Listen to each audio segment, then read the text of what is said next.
Do we have freedom within God's will? Welcome to Answers for Living, and we're going to try to answer that question today. When it comes to God's will, on occasions, there is a specific play that is sent in by God. In the Christian life, that specific play is occasional, not normative. Sometimes God gets very specific, but it is occasional. The Christian game is full of freedom.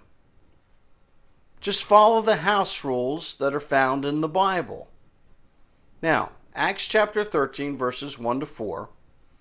The church is praying and seeking God's will, and God steps in and verbally says to the church, set Barnabas and Saul, who became Paul, aside, because I have something very specific for them to do.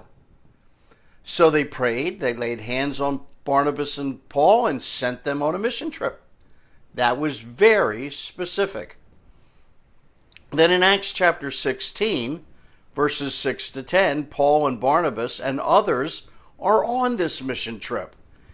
And they pray and ask God where they should go next.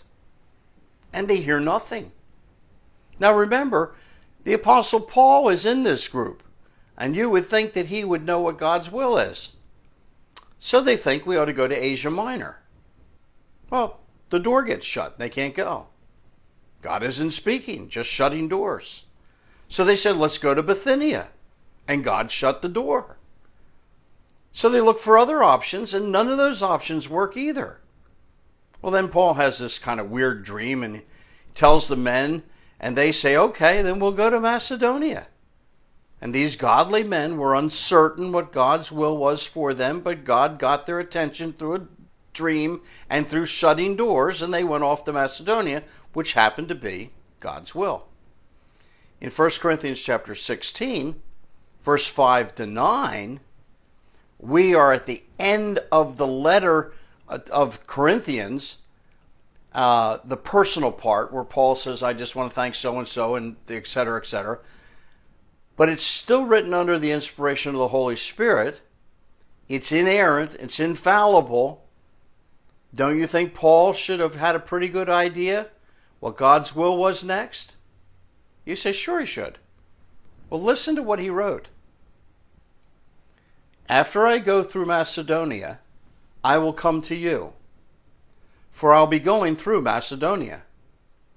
Perhaps I'll stay with you for a while, or even spend the winter, so that you can help me on my journey wherever I go. For I do not want to see you now and make only a passing visit. I hope to spend some time with you, if the Lord permits. But I will stay on at Ephesus until Pentecost. Do you see any uncertainty there?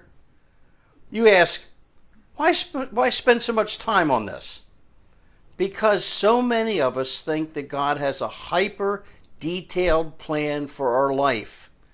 And when things don't go well, we think we miss God's plan. And we worry over things, and God says, don't sweat it. Why? Because there is a bigger issue in God's will. And we'll learn about that tomorrow.